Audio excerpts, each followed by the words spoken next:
Стрипот или деветтата уметност, како што го нарекуваат, представува креативна алатка во функција на граѓанскиот активизам. Денеска во Битола беше прикажана патувачката стрип изложба во местата од каде доаѓаат творците учесници на стрип училиштето во село Нежилово, Велешко, како активност од истоимениот проект финансиран од Цивика Мобилитас. Од 6 градови од Македонија дојдоа избрани цртачи од сите возрасти, од сите етникуми, да цртаа стрип, обично по слободна тема, меѓутоа врзана за екологија, општеството и оние социјални случаи што не тиштат сите нас во ова време во кое што живееме.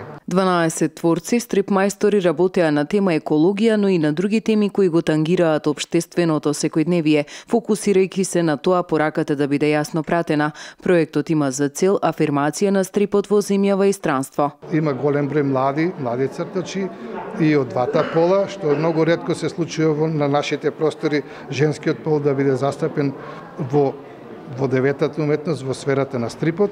Ние се трудиме сето тоа да го афирмираме и меѓу женскиот пол и се надевам дека од ова што ќе го видат присутните љубители на стрипот, дека ќе има што да раскажуваат во Битола. Делата кои произлегува од 4-дневното стрип училиште се поместени во каталог. Согласно претходни искуства, овој пат се внимавало на квалитетот на авторите.